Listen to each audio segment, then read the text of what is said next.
الرجيم. بسم الله الرحمن الرحيم. السلام عليكم ورحمة الله وبركاته. الحمد لله رب العالمين والعاقبة للمتقين ولا عدوان إلا على الظالمين. أشهد أن لا إله إلا الله وحده لا شريك له وأشهد أن محمدا عبده ورسوله. اللهم صل وسلم وبارك على سيدنا محمد وعلى آله وصحبه أجمعين وبعد. وقال المصنف رحمه الله تعالى ونفعنا الله به وبعلومه في الدارين آمين. Telah berkata Imam Al-Allamah Syekh Abdul Qasim Al-Kushairi, semoga Allah Ta'ala merahmatinya dan kita mendapat manfaat serta barakah ilmunya. Zunnun Al-Misri mengatakan, barang siapa menghendaki kepandaian, maka wajib atasnya menghidangkan air di Baghdad. Bagaimana keadaannya? Ke mana ditanya? Saya dibawa menghadap pada khalifah kerana tuduhan kafir. Saya melihat seorang pelayan menghidang minuman yang memakai serban dan sarung tangan model Mesir.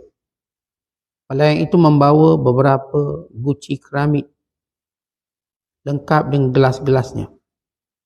Saya menunjuk ke arahnya, saya mengatakan, itu adalah seorang penghidang minuman khusus untuk raja. Orang-orang menyangkalnya, bukan dia adalah penghidang minuman umum. Melihat pengakuan itu, saya pun langsung mengambil guci dan meminumnya. Saya mengatakan kepada orang di sekitarnya, barang siapa yang mengikutiku, maka saya memberinya dinar. Namun tidak seorang pun yang berani mengambilnya. Engkau hanya seorang tawanan, bukan termasuk golongan satria jika kami mengambil sesuatu darimu. Kata salah seorang pengunjung yang tidak setuju dengan tawaran Zunnun Al-Misri. Dikatakan juga bahawa sikap yang mengambil untung dari seorang kawan bukan termasuk futuwah. Berkaitan dengan ini, seorang teman kami bernama Ahmad bin Sahal melakukan transaksi dagang. Dia dikenal sebagai seorang pedagang yang memiliki jiwa futuwah, jiwa kesatriaan. Kemudian saya membeli sepotong kain darinya. Dan dia hanya mengambil harga pokoknya, ini harga modalnya. Kenapa anda tidak mengambil untung? Tanya saya. Saya sudah mengambil untung tetapi tidak dengan cara membebani. Seorang yang mengambil untung dari seorang kawan bukan termasuk futuwah, yang kesatriaan. Diceritakan seorang pemuda Naisabur yang dikenal berjiwa satria keluar mengadakan perjalanan menuju kota Nasa. Di tengah istirahatnya di sebuah rumah penginapan, seorang pria bersama kawan-kawannya bertamu kepadanya untuk meminta jamuan. Pada undangan itu pun datang dan mereka makan bersama-sama. Selesai makan, seorang pelayan wanita keluar ke ruangan perjamuan sambil membawa minuman. Dia menuangkan minuman ke masing-masing gelas di tangan para undangan. Namun, begitu giliran tuan rumah, dia segera menarik tangannya dan mengambil wuduk. Para undangan memandang hairan menunjukkan sikapnya. Bertanya, pemuda itu mendekat lalu berkata, bukan termasuk orang yang satria jika membiarkan pelayan wanita menuangkan air dalam gelas di genggaman tangan kaum lelaki. Saya semenjak beberapa tahun masuk rumah ini, jawab kata seorang pengunjung, belum pernah melihat seorang wanita pun yang menuangkan air minuman ke dalam gelas di tangan kaum lelaki. Saya mendengar Mansur Al-Maghribi berkata, seorang bermaksud menguji Nuh Al-Ayyar An-Naisaburi, seorang ulama sufi di Naisabur. Orang itu kemudian membeli seorang budak wanita yang diberi pakaian lelaki yang tampan, dan memang budak itu dirias yang sekiranya dapat memberi kesan bahawa dia benar-benar seorang laki-laki. Wajahnya sangat elok dan sikapnya yang baik. Budak itu dibawa ke rumah Nuh untuk ditawarkan dan membelinya dengan kadar harga budak laki-laki. Budak itu kemudian tinggal bersama Nuh selama beberapa bulan. Selang beberapa waktu, bekas tuannya datang dan bertanya, adakah tuanmu Nuh Al-Ayyar telah mengetahui bahawa engkau seorang budak lelaki, budak wanita? Tidak, dia tidak pernah menyentuhku sama sekali. Dia hanya membayangkan bahawa saya seorang budak laki-laki. Dikisahkan bahawa seorang laki-laki keji dan licik meminta istana untuk menyerahkan seorang budak guna melayani raja. Laki-laki itu menolak, maka raja memaksanya dengan memberi hukuman 1000 cambuk. Dan laki-laki itu tetap pada pendiriannya. Dia tidak mahu menyerahkan budak itu meskipun dihukum berat. Bertepatan dengan itu, di malam harinya dia bermimpi sampai mengeluarkan air mani. Dia segera mandi janabah hingga pagi hari kerana udaranya sangat dingin. Seorang yang kebetulan melihatnya bertanya kepadanya, "Engkau telah mempertaruhkan jiwamu?" Dijawab olehnya, "Saya sebenarnya malu pada Allah yang hanya mampu bersabar menerima pukulan 1000 cambukan hanya kerana makhluk. Sementara untuk mandi janabah dengan air yang dingin, air yang sejuk, saya tidak mampu bertahan. Padahal itu untuk memenuhi syariatnya." Sekelompok pemuda berkunjung ke rumah seorang pemuda yang dikenal memiliki jiwa futuwah satria. Pemuda itu menerima mereka dan mengajak mereka bepergian. Di tengah perjalanan, mereka hentikan langkah. Masing-masing saling mempersilakan berangkat dahulu. "Silakan anda berangkat dahulu." Mereka diam tidak melangkah. Disusul orang kedua dan ketiga yang juga mengatakan hal yang sama. Dan mereka juga tidak melangkah bergerak dari posisinya. Hal itu berjalan cukup lama sampai tiap-tiap pengunjung saling berpandangan. Tidaklah termasuk satria seorang yang memperkerjakan orang yang melanggarnya dalam mendahului perjalanan. Maka sebahagian mereka, "Lantas, mengapa anda sendiri juga melambatkan langkah?" tanya seorang kepada pemuda satria. "Di tengah jalan saya dihadang seekor semut. Tidaklah termasuk orang yang sopan berjalan saling mendahului sementara seekor semut dibiarkan tertinggal di belakang. Bukan satria seorang yang menyingkirkan semut dari jalanan yang sedang dilaluinya. Karena itu saya diam menanti sampai semut itu merayap hilang. Alangkah baiknya engkau, wahai pemuda." Pada tetamu itu kagum melihat kemuliaan akhlak pemuda itu. Seperti engkaulah orang yang patut disebut satria, futuwah. Dikisahkan juga seorang jemaah haji yang ketiduran di kota Madinah. Dalam setengah sedarnya dia dikejutkan oleh bayangan yang seolah berhasil mencuri kantung wang dinarnya. Laki-laki itu langsung berjaga dari tidur. Lalu keluar dan di luar khemah dia melihat Ja'far As-Sadiq. Dia mencurigai Ja'far kerana dialah orang yang pertama kali dilihatnya. "Engkau mencuri kantungku," tuduhnya. "Apa isi kantungmu?" 1000 wang dinar. Ja'far tidak menyangka, dia langsung pulang mengambil sejumlah wang yang dinyatakan hilang dan memberinya pada laki-laki tadi. Laki-laki itu kemudian membawanya pulang dan dalam rumahnya dia melihat kantung yang uangnya dinar yang disangkanya hilang. Dia menyesalkan telah melulu menuduh seorang mencurinya. Padahal dia tidak mengenalnya. Siapakah lelaki itu? Kemudian mendatangi laki-laki itu dan meminta maaf kepadanya. Lalu mengembalikan wang yang diterima darinya. Ja'far As-Sadiq menolak seraya mengatakan, "Sesuatu yang telah saya keluarkan dari tangan saya tidak mungkin saya minta atau tarik kembali." Musafir itu merasa tidak sedap. Tidak tahu siapakah lelaki aneh yang telah dituduh mencurinya. "Siapa beliau?" tanyanya pada seorang lelaki. "Ja'far As-Sadiq," jawab seseorang. Syakir Al-Balkhi pernah bertanya pada Ja'far bin Muhammad tentang futuwah. Menurutmu sendiri apa maksudnya? Dia kembali bertanya. "Jika kami diberi, kami berterima kasih. Jika tidak diberi, kami bersabar. Anjing-anjing di kota kami juga berbuat seperti itu," jawab Ja'far. "Wahai cucu Rasulullah, kalau begitu menurut Tuan apa makna futuwah?" Maka jawab Ja'far, "Futuwah itu jika diberi kami memuliakannya. Jika tidak diberi kami berterima kasih." Abdullah bin Murta'ish bercerita, bersama Abu Hafaz, kami sekumpulan menjenguk seorang ulama yang sedang menderita sakit keras. "Apakah tuan ingin sembuh?" tanyanya pada pesakit tadi. "Ya." "Pikulah dia," perintah Abu Hafaz.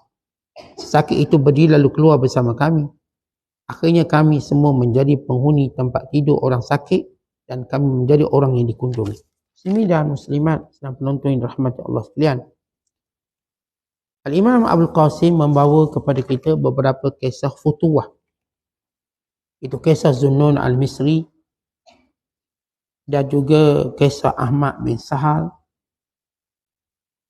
kisah pemuda yang dijemput untuk menghadiri jamuan, kisah ulama yang bernama Nuh al-Ayyar yang diuji dengan seorang hamba wanita yang disolek seperti lelaki, dan juga kisah seorang yang berkonflik dengan istana, dan beberapa kisah-kisah yang lain yang kesemuanya menunjukkan makna futuwah, iaitu akhlak yang luar biasa, kesungguhan dalam melakukan kebaikan.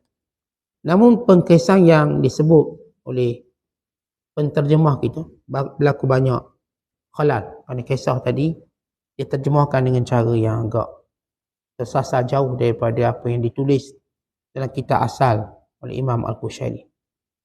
Sebagaimana kita katakan, kalau kesalahan itu terlalu banyak, saya cuma baca terlebih dahulu, kemudian kita betulkan melalui pengkisahan secara umum tentang apa yang disampaikan oleh Imam Qushairi. Kisah pertama, kisah Zunnun al-Misri. Zunnun al-Misri atau nama sebenarnya Thauban bin Ibrahim, seorang ulama yang lahir pada tahun 179 Hijriah dan meninggal dunia pada tahun 245 Hijriah di kalangan ulama tabi'in, tabi' tabi'in. Oleh kerana beliau orang alim, orang soleh, maka menjadi satu sunnatullah, orang alim, orang soleh pada pedengkinya pasti ada sepanjang zaman. Maka orang-orang menuduh Zunnun al-Misri fasik dan kafir, zindik. Maka tuduhan ini direport, disampaikan kepada penguatkuasa ataupun penguasa, raja. Maka Zunnun al-Misri dihadapkan di mahkamah raja. Dia tuduhan tersebut, dituduh kafir. Jadi cerita, kalau tuan-tuan dengar hari ini ulama-ulama yang dituduh dengan pelbagai tuduhan, ini adalah kesinambungan sepanjang zaman kepada setiap para ulama. Sebagai satu ujian keikhlasan mereka, sebagai satu ujian kemuliaan mereka. Cuma kita orang awam, bila bercakap hal para ulama, mendiamkan diri jauh lebih selamat. Terutama pada perkara yang kita tak tahu hakikatnya. Menjadi sunnatullah, kalau saya katakan, kalau kita buka kisah-kisah para ulama, nescaya mereka tidak sunyi daripada kelompok-kelompok pendengki dan pemfitnah. Bahkan sampai peringkat memfitnahnya kafir, memfitnahnya fasik. Apatah lagi gelaran-gelaran kecil yang berlaku pada zaman kita sekarang. Bagaimana Imam Bukhari dituduh kafir, bagaimana Imam Abu Hanifah juga dituduh kafir, sebagaimana Imam Zunnun al-Misri juga dituduh kafir. Bahkan sahabat-sahabat sebelum ini seperti Sa'ad bin Abi Waqqas dan seperti Sa'id, sahabat yang bernama, yang dikatakan berbagai kelompok para sahabat ridwanullahi alaihim ajma'in, seperti Sa'id bin Zaid radhiyallahu taala anhu yang dituduh, yang difitnah oleh arwah seorang wanita. Ceritanya banyak. Namun hari ini bila kita lihat kisah Zunnun al-Misri, dituduh sebagai kafir, zindik, kerana beliau bercakap sesuatu yang mereka menganggap sebagai ilmu baru yang bertentangan dengan syariat. Waktu beliau bertemu dengan raja, penguasa, maka dia lihat seorang penuang air. Di sini diterjemah, barang siapa menghendaki kepandaian maka wajib atasnya menghidang air di Baghdad. Maksudnya, siapa yang ingin futuwah, contohi seorang penuang air di kota Baghdad. Apa cerita penuang air? Di kota Baghdad ada seorang penuang air, artinya dia bawa satu, ini disebut sebagai guci keramik, maksudnya kendi besar. Kendi, kalau tuan-tuan biasa pergi ke Timur Tengah, dia ada satu kendi lawa, bentuk macam seramik, warna-warni, yang orang ni akan bawa keliling bandar bersama dengan cawan. Kalau kami dulu, kami minum air asam Jawa, panggil Taman Hindi dalam bahasa Arab, Taman Hindi. Jawa tu tak gula, sedaplah airnya. Dia tak air batu. Maka penjual ini akan berjalan tengah-tengah panas. Itu pun belilah 25 sen segelas. Dia tuang Dia punya kendi yang cantik dengan cawan tadi. Itu belum Mesir. Maka itu dia tradisi cara mereka jual air. Jual air bergerak. Kita kat Malaysia belum ada. Aku ada plan nak buat boleh lah. Kendi besar, letak air, dia bawa cawan dan gelas, dia bergerak. Tapi ini bukan dijual. Dia beri percuma. Di kota Baghdad. Maka tiba-tiba Zunnun Al-Misri dia dahaga. Dan kadang dia ni telah dibawa untuk bertemu raja. Dia minta izin sekejap nak minum air. Lalu orang ni pun tuang air. Orang kata dia penuang air dia raja sebab dia pakai lawa cantik. Maka sekejap bukan. Ini ialah penuang air percuma. Dia suka beri pada mana-mana orang yang nak air percuma. Mana-mana, maaf, ini penuang air awam. Dia meniaga, dia jual. Maka Zunnun Misri pun minta, nak belilah segelas. Maka dia tuangkan air. Maka Zunnun minum. Kemudian dia ingin membayarnya. Kata lelaki ini, kami tidak menerima duit. Dia kata, kenapa? Bukankah kamu dalam tawanan? Kami tak akan terima duit orang yang ditawan. Maksudnya bukan cara kami mengambil kesempatan orang yang dah dalam kesusahan. Sebab Zunnun ditangkap untuk dihadapkan di kota Baghdad atas tuduhan zindik ataupun kafir, kufur, sesat. Maka dalam perjalanan tadi, dia nampak penjual air, dia pun nak beli air tadi. Tapi penjual air tak nak ambil duit. Sebab kami tak akan mengambil bayaran daripada orang yang dalam kesusahan. Ini futuah. Tuan-tuan kita meniaga. Tuan-tuan meniaga apa? Kedai makan. Tuan-tuan meniaga jual sayur, jual ikan. Tuan-tuan pasti akan bertemu dengan pelanggan-pelanggan yang susah. Pelanggan-pelanggan yang mungkin tidak punya kemampuan sebagaimana yang lain. Maka bukan menjadi suatu akhlak pada peniaga yang Muslim yang bertakwa untuk mengambil kesempatan daripada pelanggan-pelanggan ini. Bukan kita murahkan, tak apalah. Awak tak ada duit, tak apa ambil. RM50 dah. Untuk RM50, dia ada 50 je. Tak apa 50. Ini futuah. Bukan kadang-kadang kita tengok datang kat kedai, bawa ramai. Tapi dia duit tak banyak, dia order 2 mangkuk je. Kongsi anak-anak. Kita tahu ni tak mampu. Maka kalau tuan kedai tu baik, dia mungkin tambah mangkuk ketiga, keempat sebagai percuma. Ini percuma. Memang hari ni kita buat tawaran beli 2 dapat 2. Maka ini futuah. Kalau bagi orang-orang berniaga, dia biasa jumpa orang. Kalau tak berniaga, dia tak jumpa. Kita kalau berniaga, kita akan jumpa orang-orang yang tidak punya keupayaan sama macam orang lain. Kalau orang tu punya keupayaan umum, maka kita akan berniaga cara standard, cara biasa. RM10, RM10. Tapi kalau orang tu orang yang susah dan sebagainya, di situ futuah kita. Kadang-kadang ni, mak bawa anak 2 orang, 3 orang. Belilah satu. Beli ke abang dia tali pinggang. Adik nak juga. Mak kata, duit tak cukup ni. Beli satu abang. Nanti esok adik pula. Maka tuan kedai yang prihatin pasti dia akan kata, sian adik ni. Dia cuma mampu beli satu. Tak apa, saya nak bagi ke adik ni, saya nak bagi. Yang si adik 2 orang ni saya nak bagi. Dia ambil. Ini futuah. Sebab itu kita katakan dalam Islam ni, tentang kita bekerjanya zahir je cari rezeki. Tapi dalam pekerjaan kita ada akhlak yang kita kena terjemahkan. Jangan jadi seperti golongan kapitalis. Yang cerita untung dia tak kira keadaan macam mana. Bahkan ketika mana seorang ulama ditanya, kenapa Allah mengharamkan riba? Kerana Allah tidak mahu hamba-hambanya tidak berlaku baik kepada hamba yang lain. Kerana riba ini menjadikan seorang tak nak berbuat baik dengan orang lain, menaikkan dengan tambahan. Awak pinjam 100, bayar 120. Allah tidak mahu hamba-hambanya bersikap ataupun menghalang dirinya untuk berbuat baik. Dan orang pinjam 100, kita bagi 100 dan bayar dia 100. Bagi seorang yang beri pinjam, secara akhlak saya akan beri 100 dan awak bayar tanpa tambahan. Dan bagi orang meminjam, ditunjukkan akhlak dengan menepati janji dia. Sebab kawan ni dah tak minta apa-apa untung. Tolong hutang 100, bayar 100. Dah kita dah berjanji lusa, maka lusa kita bayar. Ni kalau pinjam nge-bank 100 jadi RM160. Pinjam ngalung, pinjam 100, boleh jadi mati. Tengok berbunga-bunga dia. Ni kita pinjam kawan-kawan yang baik, yang soleh. 1,000, 2,000, 3,000. Kadang-kadang kita pinjam satu jumlah angka besar. Tanpa diminta apa pun, lebihan. Dia pinjam 10,000 sebab saya nak bayar dulu sekian. Nanti saya bayar balik. Sampai masa dia bayar betul 10,000. Bagusnya orang bagi pinjam, dia tak pernah minta lebihan. Ini futuah, sanggup bagi pinjam tanpa riba. Dan futuah juga orang yang bayar ni iltizam dengan janjinya, bukan lebih awal. Dia janji seminggu, 4 hari dapat duit, dah bayar. Dia ingat kawan ni. Ni ambil. Awak janjikan seminggu, tak apalah, kebetulan dapat duit awal, saya bagi awal. Tetapi ini adalah kebaikan yang ada pada umat ini. Tapi hari ini, bila riba menjadi satu normalisasi, dan riba bukan sekadar bank yang buat, ada syarikat swasta keuangan yang buat, alung-alung yang buat, alung-alung yang buat. Berarti kita tahu semangat untuk membantu sudah mati.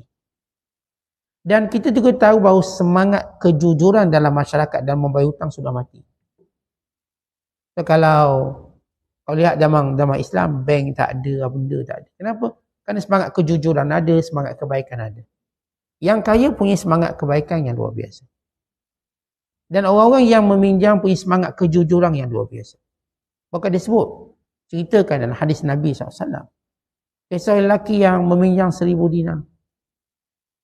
Untuk urusan perdagangannya. Dan bila dia minta saksi, bila dia minta jaminan, dia kata cukup Allah sebagai saksi dan penjamin. Akhirnya diberi pinjam atas nama itu. Akhirnya sampai waktu nak bayar, tak ada kenderaan untuk sampai tempat orang dia nak bayar. Maka apa yang dia buat? Sedangkan dia dah berjanji hari ni. Maka dia belah kayu, letak duit, ditutup dan dihanyutkan. Moga-moga sampai di sana. Sebab dia memegang kejujuran sambil dia menunggu kapal atau bot untuk sampai ke seberang. Yang si pemberi hutang pula tunggu mana kawan ni janji hari ni. Banyak pinjam 1,000 dinar. Okay, tak apalah, mungkin ada sesuatu. Maka dia pun kutik-kutik kayu api. Untuk malam ni nak masak sikit. Terkutiklah kayu yang di dalamnya ada duit 1,000 dinar. Balik rumah, potong kayu, nampak duit dan ada surat. Allah menyempurnakan janji. Manakala esoknya lelaki ini jumpa bot, pergi ke sana. Nak bayar lagi. Takut wang tu tak sampai. Akhirnya dia kata bahawa Allah telah sampaikan. Yang kamu letak dan kayu tu dah sampai kat aku. Dan ini dia kejujuran dan kebaikan. Jadi antara futuah, kalau Zunnun Al-Misri tadi cerita, ketika saya ditawan, kalau saya pun beli air, maka penjual air tak nak ambil duit dengan saya sebab asas saya tawanan. Tak perlu dia ambil kesempatan orang yang dia tawan. Orang dalam kesusahan. Sama juga kita tuan-tuan bila berlaku kematian.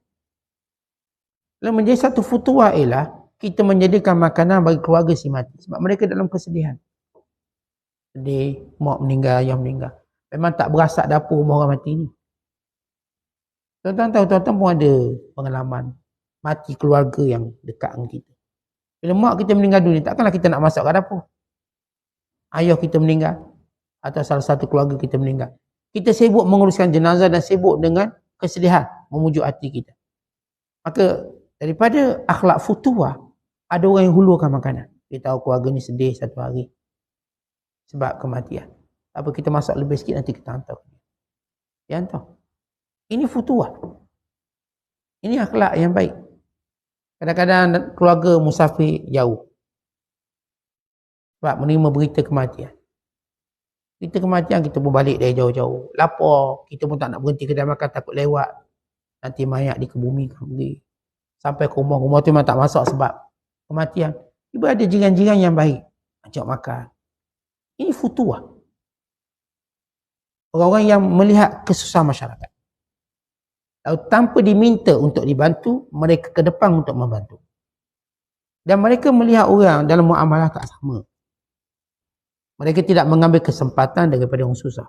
Sebab itu disebut, bukanlah satu makna ataupun dalam definisi futuah. Bukanlah golongan itu berfutuah kalau mengambil untung daripada kawan. Diceritakan daripada Ahmad bin Sahab. Dia seorang pedagang peniaga. Lalu kawan dia pun mintalah dia tolong beli kain. Maka dia pun beli. Dan diminta harga modal. Lalu kata kawan dia, murah no, kamu tak ambil untung ke? Dia kata bukanlah satu akhlak yang baik mengambil untung dari kawan. Cukup saya ambil modal je. Saya dah untung cara lain. Persahabatan. Artinya tuan-tuan, bila tuan-tuan muamalah, tuan-tuan tak ada muamalah sama. Dengan lihat orang yang berbeza. Dengan lihat dengan cara berbeza. Bukan ini diskriminasi secara apatis. Atau ini adalah diskriminasi secara iman kepada Allah. Walaupun kita tak sebutlah diskriminasi. Kata kalau yang bermuamalah dengan tuan-tuan ni ialah puak saudara, anak beranak, takkan tuan-tuan nak jual harga biasa. Tuan-tuan akan jual harga anak beranak. Yang datang ni kawan-kawan kita yang baik. Takkan tuan-tuan nak jual harga biasa. Tuan-tuan akan jual harga kawan. Tak apalah awak ambil. Biasa saya jual RM10, awak ambil RM2, RM15 je bayar. Kawan. Sebab dia akan tahu, oh ini nilai persahabatan. Biasanya kita bagi, kalau RM10 3, kawan kita bagi 4. Mengikut kadar kemampuan kita. Tanpa menjejaskan kerugian kita. Dia tak jejah rugi kita. Kita tetap ada bahagian kita. Dan kita dapat lebih baik pada itu persahabatan kita. Kalau yang datang ni tuan-tuan, ialah orang-orang miskin pula muamalah kita. Takkan kita muamalah sama. Dia orang miskin, lain. Sebab itu orang beriman percaya kepada keberkatan rezeki. Atas asas keberkatan rezeki ni, ya kita berniaga memang standard. Harga sekian-sekian. Namun bila dia melibatkan orang tertentu, secara peribadi kita, ia akan menzahirkan akhlak kita. Menzahirkan akhlak kita. Dan bukan juga satu benda yang baik kalau kita mengambil bayaran daripada guru-guru kita. Bukan perkara yang baik. Antara futuwah, kita tunjuk khidmat pada guru kita. Ataupun orang-orang soleh. Orang soleh. Kerana mereka ini membawa kebaikan pada kita, keberkatan. Dan ini berlaku pada Khidir AS. Dia naik bot, dia tak payah bayar lah. Sebab orang kampung kenal dia. Ni orang baik ni. Mereka tak kenal Musa. Musa tidak dikenali di situ. Supaya kita tahu. Seorang glamour macam mana, dia ada tempat orang tak kenal dia. Ini Nabi Musa AS. Ini kalimullah. Waktu dia berjalan dengan Khidir AS. Kalau dia bawa tempat di mana Musa tidak dikenali. Untuk menguji dia. Sebagai satu ujian. Tentu kalau kita orang glamour, tuan-tuan akan berjalan tempat orang kenal tuan. Pergi pasar orang kenal, ni kenal. Tentu pergi tempat orang tak kenal kita. Untuk mengajar kita tawaduk. Tak ada orang pun kenal kita ni.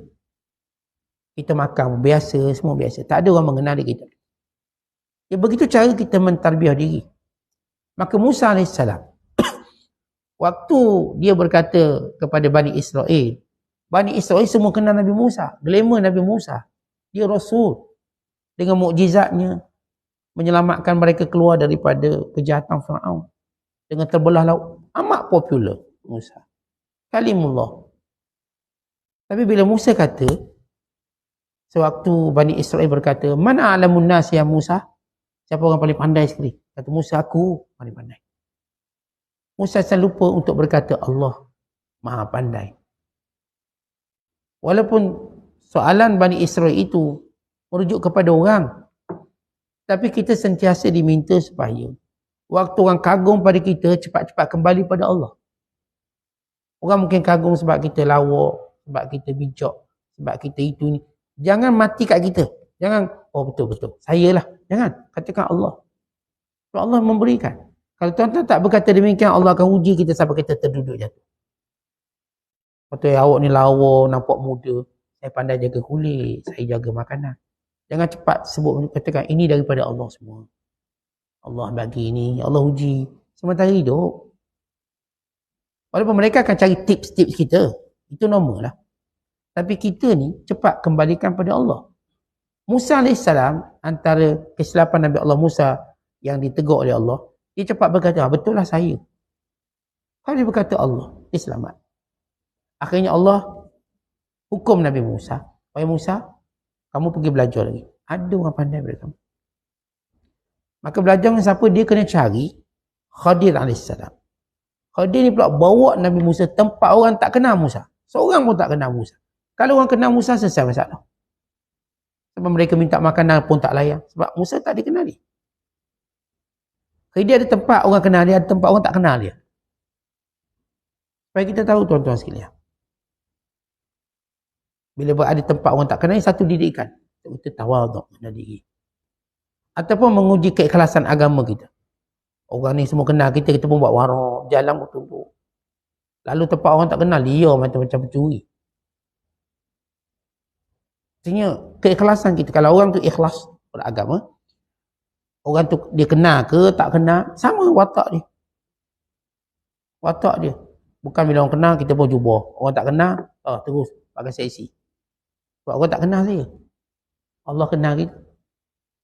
Jadi, kata Ahmad bin Sa'ad, bukanlah kami mengambil keuntungan daripada kawan. Dan saya tahu ada golongan tuan-tuan tak boleh ambil untung macam biasa. Ambil modal cukup. Kawan kerabat kita, kawan-kawan hampir rapat dengan kita. Tapi kalau dia nak bayar lebih, itu akhlak dia pula. Kalau dia tak nak, saya tetap nak bayar harga biasa. Berapa ni yang ni RM10. Tapi awak kawan saya bayar RM5, saya tak ambil RM20. Sebab kawan ni mungkin lebih kaya pada penjual ni. Masing-masing kita berlomba dengan akhlak kita. Kalau kita tak mampu buat kebaikan, tak apa, saya doakan. Allah kembangkan bisnes awak lebih baik. Allah berkati. Beri kesihatan untuk badan pada awak, anak-anak, isteri. Tentu kita dapat kebaikan doa mereka. Maka di sini dalam muamalah kita kena ada futuah. Ada orang saya katakan tuan muamalah umum. Ada tuan-tuan mesti berbeza muamalah. Kenapa? Kerana agama dia. Kenapa? Kerana tuntutan agama kita. Kenapa? Kerana kita nak cari kebaikan lebih banyak. Tengah banjir, takkan tuan ambil kesempatan nak berniaga. Orang kena banjir tu, kita pun jual air mineral. Tak patut jual mineral, patut beri cuma je air mineral tu. Bukan jual waktu tu. Bukan jual. Orang tengah dalam keadaan sekian-sekian musibah. Rumah dia terbakar. Saya ni arkitek katakan. Takkan itu saya mengambil itu satu kesempatan sampai saya buat pelan minta agama. Dia dalam musibah kebakaran, hilang semua harta benda. Bahkan hilang orang yang disayangi. Tak apa kita pakat buat rumah hop cuma mereka. Saya arkitek, saya percuma je buat ni. Jadi dalam musibah dia dihiburkan dengan orang-orang baik. Ini futuah. Bukan satu benda futuah. Tuan-tuan ambil kesempatan daripada orang kena musibah. Kawan tayar pancit, tengok jalan pecah. Dia pun berhenti. Tolong dia musibah. Kita boleh charge pula, boleh RM50 bayar. Orang tak bayar, bayar. Kawan dalam musibah. Bukan waktu itu kita nak berniaga. Bukan waktu itu. Bukan kita tunjuk satu akhlak baik. Makanya tuan-tuan jumpa balik dia, dengan keadaan kita dapat manfaat lebih banyak daripada apa yang kita fikirkan. Dengan cara lain. Maka setiap orang perlu melihat suasana tertentu dan tidak mengambil kesempatan. Ada waktu saya kata boleh berniaga. Okay. Ada waktu cara muamalah kita mungkin berbeza. Kefutuah ini penting dalam membina karakter orang beriman sebenar. Dan ada satu kisah di mana diceritakan bahawa seorang dijemput untuk pergi ke satu jamuan. Maka bila mereka dijamu, sampai waktu mereka dituangkan minuman, tiba-tiba yang menuang itu seorang wanita. Maka seorang lelaki kata, bukanlah satu akhlak untuk kami menerima tuangan seorang wanita. Ini perempuan, kami tak nak mengaibkan. Dia lelaki. Ini kita orang lelaki tu perempuan tuan, dia macam satu bentuk perhambaan bagi dia. Kami tak boleh. Biar lelaki sama lelaki okey. Kalau kerja perempuan cuma tuang air. Dia macam satu akhlak bagi seorang lelaki yang benar-benar punya futuah, dia tak bagi perempuan melayani. Allah ma'ilah menaikkan isteri dia. Maka lelaki seorang lagi pula kata, saya tak pernah perasan dia lelaki ke perempuan. Maksud perempuan ini dia hamba. Dia bukan perempuan yang tu, hamba perempuan. Saya tak pernah fikir yang layan saya lelaki atau perempuan. Ini jenis orang tak pernah tengok orang. Ini juga futuah. Kata kita, dia kita muamalah, ada orang bila muamalah dia akan perhati betul-betul. Yang jual tu tengok, oh gelang apa ni, sumbang kat sini, bertinduk sini, bertatu. Kita perhati, lalu kita pun pandang rendah. Ada orang bila muamalah, dia tak tengok orang tu, dia cuma tengok sayur. Sekilo, dia pun selesai. Dan dia mungkin tidak mengenali orang yang jual. Dan dia juga tak ambil berat, dia tak adalah sampai nak beli sayur mengumpat dalam hati pula. Teruknya muka dia, uduhnya muka dia. Dia mengumpat dalam hati. Untuk nak beli sayur. Kalau ada orang yang berfutuah ini, bila mereka beli, mereka tak fokus pada penjualnya. Lawa ke uduh ke cacat tak. Saya nak beli barang je. Beli, selesai. Ada orang kan bila beri, tengok, hitamnya dia. Kenapa muka dia teruk sangat? Kalau lawa pula, dipuji lawa pula. Akhir silap beli pula, lawa sangat muka, silap beli. Kena marah di bini. Ada orang macam tu perangai dia tu. Futuah itu, kita punya jiwa fokus yang besar. Terutama pada benda-benda yang kita tak digalakkan memandangnya.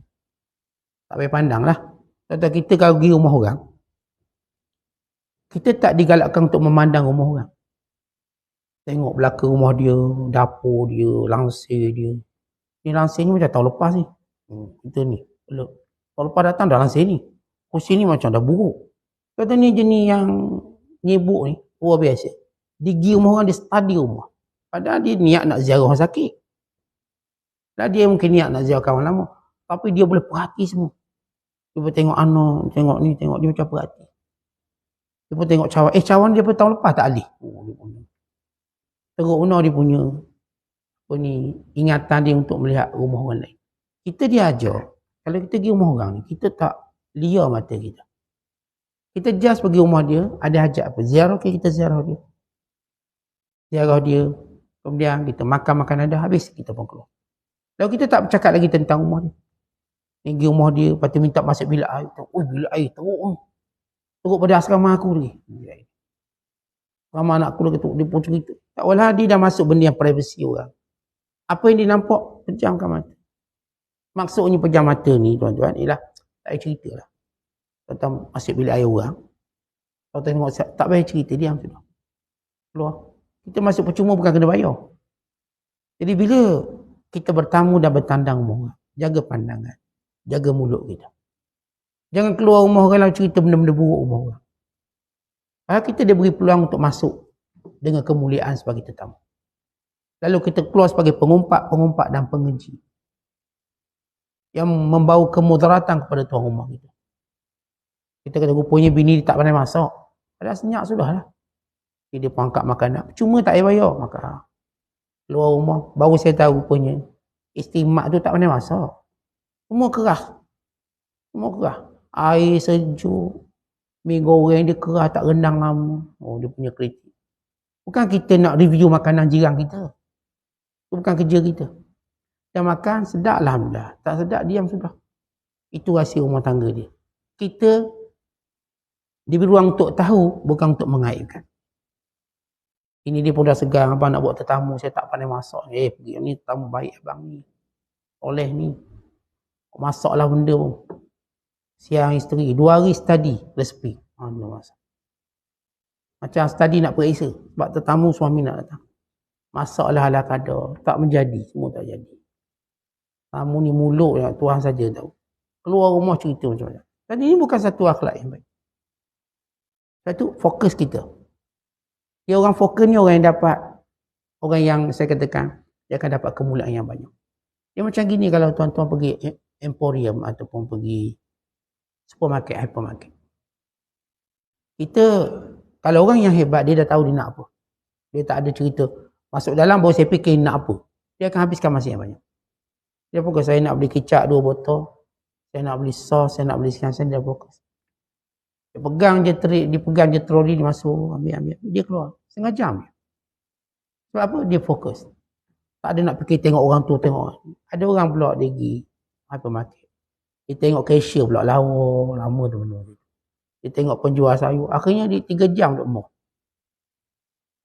Padahal dia nak beli sikit je. Nak beli kobeh je 1/2 kilo tu. Tapi duduk lama. Sebab dia bukan orang yang fokus. Maka futuhah itu, jadi dua kan. Pertama melihat, dalam cerita ni, kisah bertamu melihat, tak layak perempuan melayan lelaki. Bukan satu futuhah. Lagi biar lelaki layan. Yang kedua melihat bahawa, yang seorang lagi pula melihat, dia tak melihat aspek itu. Kami tak pernah melihat siapa pun melayangkan. Baik, kita ambil sedikit hukum fiqh. Tentu bila kita bertandang rumah kawan kita, pasti yang layang ni isteri dia. Kebiasaan begitulah. Ada yang suami dia. Saya ziarah rumah sahabat-sahabat saya, kawan-kawan, untuk guru saya.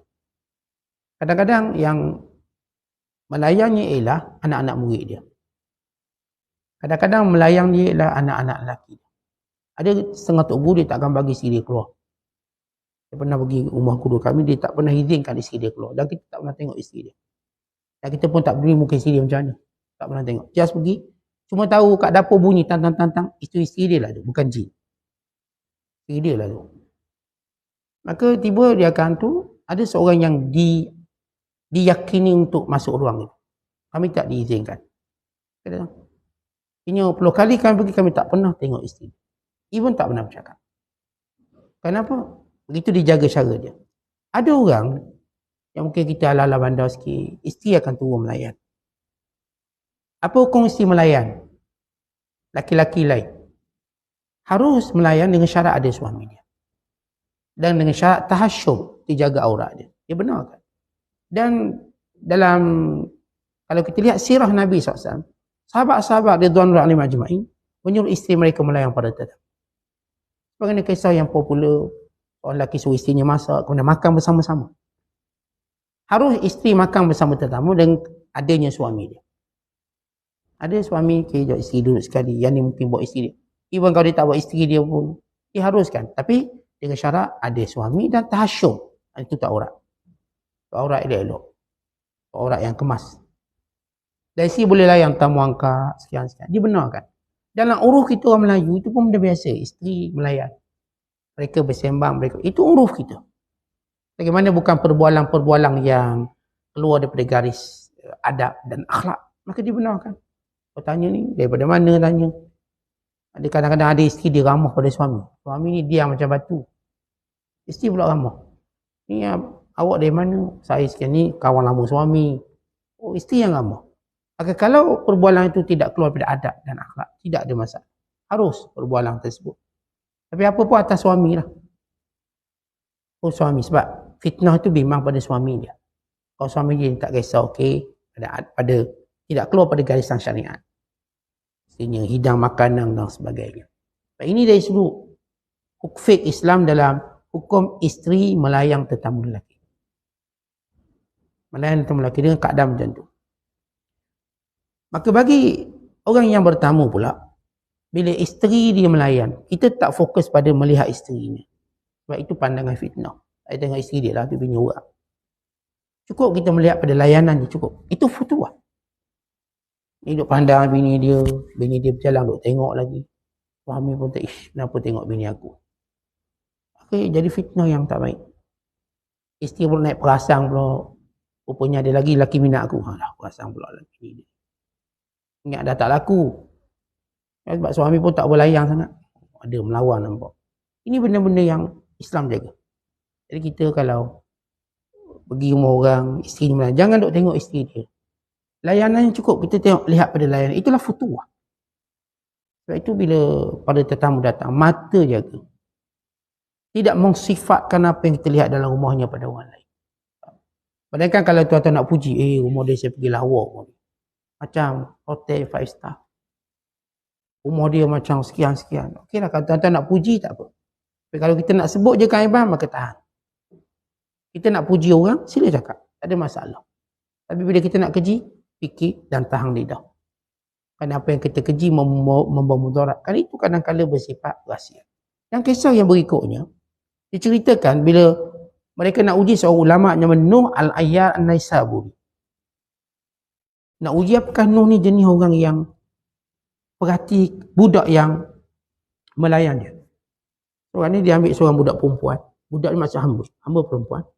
Tapi dipakaikan seperti lelaki. Tak pasal nak uji ni. Dia pakaikan. Lalu dia suruh layan. Nak tengok Nuh ni dia jenis perhati budak. Jenis orang kata, adakah dia bila bersenian dengan budak hambanya, dia mungkin lain pada wataknya. Nuh ni ahli ibadat yang hebat. Ini hamba-hamba kalau dalam rumah, dia seperti mahram secara hukum. Dia boleh berduaan, dia tak panggil hukum khalwat. Sebab dia dalam pemilikan hamba. Dia tak macam lelaki merdeka. Hamba ada hukum khas dia. Auratnya dan sebagainya. Kerana aurat ni baik lelaki perempuan, auratnya pusat lutut.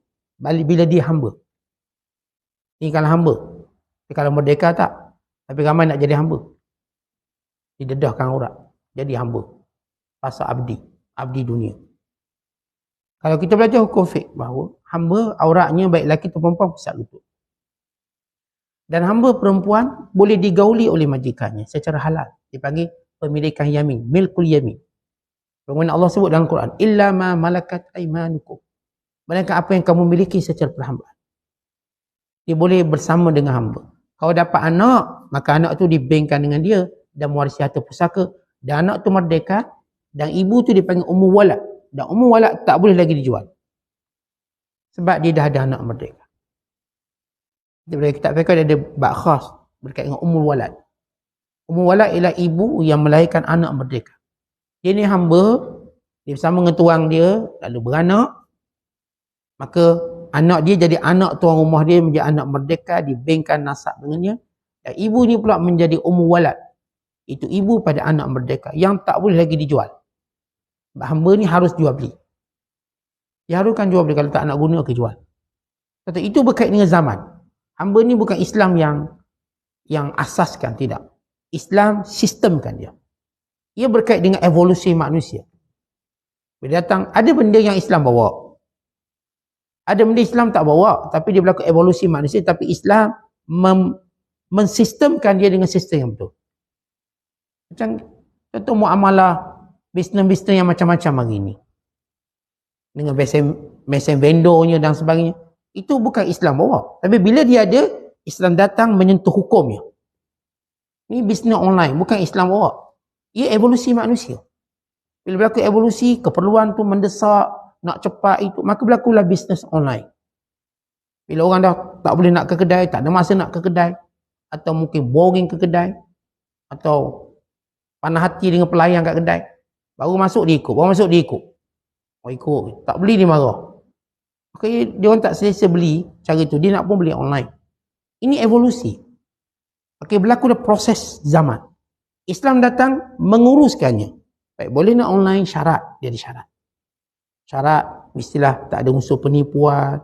Kalau gambar macam tu lah sampai. Jangan tunjuk gambar biru sampai merah. Jangan tunjuk saiz 7 sampai saiz 9. Jangan tunjuk bentuk macam ni, tapi bila sampai tak macam tu, itu penipuan. Itu tak dibenarkan. Jadi online ni bukan Islam bawa, bisnes online. Bisnes tu wujudkan, saya kata, sistem manusia, keperluan. Mungkin akan datang kita tahu ada bentuk bisnes baru. Bisnes vendor sebagai contoh. Dulu vendor ataupun mesin-mesin. Kita letak tu masuk keluar air je. Hari ni letak keluar Maggi, keluar nasi minyak, nasi biryani, nasi lemak. Ingat ada satu vendor kat Tapah saya pun. Dia letak ada mi goreng, nasi lemak ada, semua ada. Tak duit keluar. Itu kat Jepun dah lama buat makanan. Mungkin satu hari nanti mesin vendor kitab pula. Itu pun mungkin dah ada. Tak duit ke kitab pun. Risalah Kusyari jual kat mesin pun jatuh. Raja 2 hari hilang. Tapi tak apalah, jadi mesin ni. Mungkin mesin tadi orang dah macam di Dubai, mesin tadi jual emas. Nak beli emas apa? 10 gram, 100 gram, masuk duit, keluar emas. 1 gram, 2 gram, 1 gram. Ini evolusi. Islam akan memantau benda ni dan menyebut hukumnya. Bila keluar wang-wang kripto, Islam bukan Islam cipta wang kripto. Tapi bila dia masuk dalam pasaran, maka Islam pun menghalusi hukumnya. Bitcoin dan sebagainya. Sama juga hamba. Hamba ni bukan Islam yang tubuh yang asaskan hamba. Bila masuk Islam, okay, kita boleh jadikan siapa pun hamba. Tak, hamba ni ialah evolusi manusia yang dulu berperang, sekian. Islam memantau hamba ni secara dekat. Bukan menggalakkan tuan-tuan hamba ini supaya memerdekakan hamba. Dengan macam-macam cara. Sama ada setiap hukum kafarahnya atau kelebihan. Disebut dalam hadis Nabi SAW, siapa yang melepaskan, membebaskan hamba, Allah bebaskan setiap anggota hamba itu dengan anggota badannya daripada api neraka. Saya lepaskan seorang hamba, berarti Allah bebaskan saya dari neraka. Dan demikian juga Islam mewajibkan tuan memberlakukan baik pada hamba. Baik, ini hukum-hukum sepintas lalu tentang hamba. Baik, kembali pada Nuh Al-Ayyar. Al-Ayyar maksudnya orang yang hebat, baik. Maka hamba ni pun berkhidmat dengan dia. Jadi bekas tuang dia datang balik tanya, apakah Nuh tahu kamu ni perempuan? Sebab mungkin sembang dengan hamba. Kata tak. Dia tak pernah sembang aku dan dia tak pernah sentuh aku. Dia tak pedulikan aku. Maka ini futuah. Orang-orang yang saya katakan dia tahu dalam hidup dia nak apa. Fokus. Dia tak dilalaikan dengan apa pun mata benda dunia. Dia tak sibuk pun dengan urusan-urusan yang bukan keperluan dia. Macam kita hari ni, kita duduk sibuk dengan artis ni gaduh, artis ni kahwin, artis ni bercerai. Itulah masa kita duduk habis. Akhirnya keluarlah penyokong-penyokong artis. Fan of sekian. Kan kita buat banyak benda-benda yang tak ada faedah untuk agama kita. Dia gaduh, dia baik balik. Kita gaduh tak habis lagi ni, netizen tak habis. Dia jadi berpuak. Kita jadi pula fan bola sepak. Kita gaduh-gaduh ni. Dia orang gaduh-gaduh, lepas tu pindah kelab lain. Duk melompat-melompat.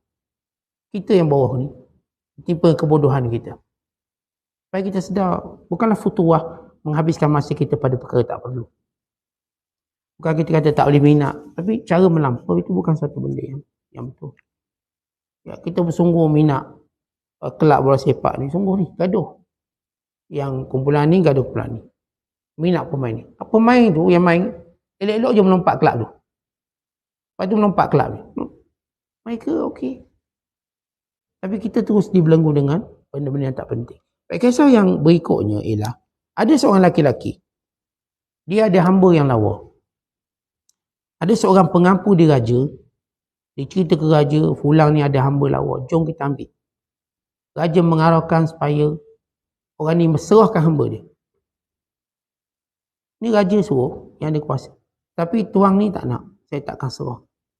Akhirnya ditangkap oleh raja, dicambuk dengan 1000 cambukan. Kena cambuk, kena rotan setiap hari. Kerana engkar perintah raja. Kerana raja nak ambil harta dia. Tapi dia pertahankan hak dia. Sehingga satu hari, dia tertidur. Akhirnya dia mimpi sebagai mimpi seorang lelaki yang kena mandi wajib. Mimpi. Lalu dia pun mandi air yang sejuk.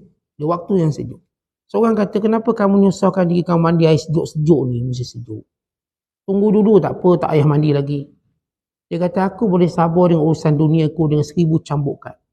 Bagaimana aku tidak boleh bersabar dengan urusan agamaku? Hanya setakat sejuk air apa sangat. Untuk melaksanakan syariat Allah, semayang. Kita ini futuah. Tinggal kita tengok. Kadang-kadang kita boleh bersabar dengan urusan dunia. Beratur 2 jam nak makan biryani. Itu, sabar. Tapi berdiri 15 minit tu imam baca surah Sajdah. Rebah ni rasa. Saya nak rebah. Terik datang, tak nak usah. Kalau saya hari Jumaat tak datang, panjang no imam baca. Dia beratur 2 jam boleh ni, 3 jam. Jadi kita patut malu. Kalau urusan dunia bersungguh macam tu. Beratur. Berjang lama tunggu. Tak apalah, asal nak makan. Beratur. Tapi bila hal agama kita tunjuk lemah. Alasan. Itu dari ini. Betul kita patut malu. Setiap kali saya bersungguh-sungguh dalam dunia. Hal dunia. Tapi saya tak bersungguh hal agama. Maka saya patut tohmah diri saya. Patut melihat diri saya, lemahnya saya. Cuba tuan-tuan tengok. Dalam hal dunia, bagaimana kesungguhan kita? Sungguh. Bila kadang-kadang tengok bola je, dia punya bersungguh. Tidur kat stadium sebab nak beli tiket esok. Selimut. Nak beli tiket. Beratur pula beli tiket. Panjat atas kawan. Yang panjat tu perempuan panjat atas lelaki. Dia punya semangat. Nak beli tiket. Belum main lagi ni, nak beli tiket. Kalau macam tu dia berebut beli tiket syurga.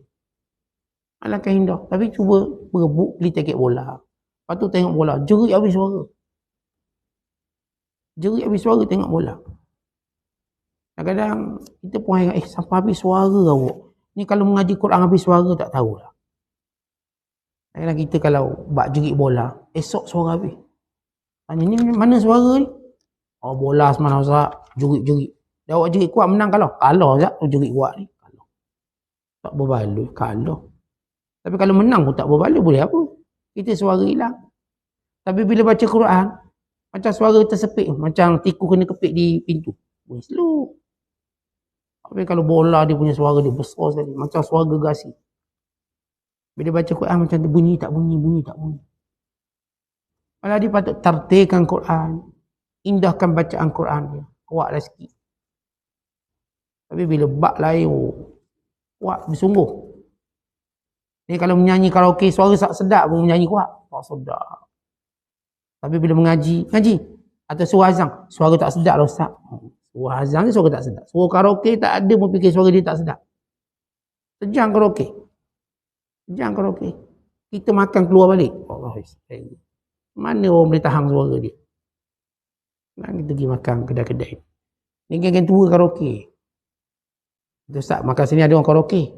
Dia kata jauh ke dekat orang karaoke tu? Jauh. Tapi geng-geng tua. Kita makan dia Allah bersungguh. Ini kalau jadi Tok Bila bagus.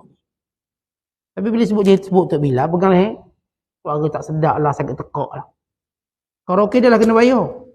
Bayar. Bayar. Berapa? Nak family karaoke ke? Ayo. Tapi dia boleh menyanyi walau dia tahu suara dia tak sedap.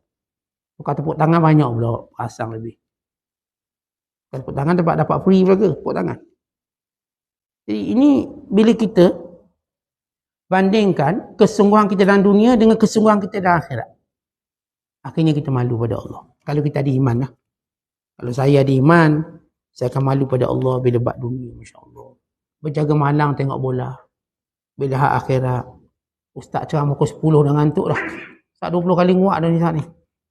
10 malam, suruh berhenti awal. Pergi tengok bola 3 pagi. 3 pagi dia bangun. Siap pesang. Gerak saya tengok bola.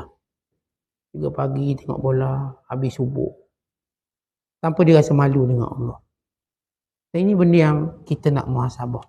Yang mana pencapaian dunia kita dengan pencapaian akhirat kita. Baik, ini beberapa kisah tentang futuwah. Daripada beberapa cerita tadi, kita tak sempat nak syarah semua, kita dapat tahu bahawa bagaimana perlu kita meletakkan, menjelmakan akhlak yang lebih baik. Dalam semua keadaan, kita akan berfikir macam mana saya nak berakhlak lebih baik. Kerana akhlak ini suatu perkara yang datang daripada iman. Akhlak dia bukan datang daripada tasannuk. Kita hipokrit buat-buat, bukan. Dia datang daripada iman. Atau kalau iman itu hidup, akhlaknya terjaga. Dan akhlaknya sentiasa subur. Dia tak akan menjadi statik. Akhlaknya akan subur. Sebab iman itu iman yang hidup. Iman tanah yang subur. Maka akhlak itu umpama tanaman yang akan subur di atas tanah yang subur. Dia terus akan bangkit. Jadi kita tak akan punya akhlak yang statik. Setakat ni esok lagi baik, lagi baik. Sampai dah kita bertemu dengan Allah Ta'ala. Wallahu a'lam bissawab. Assalamualaikum.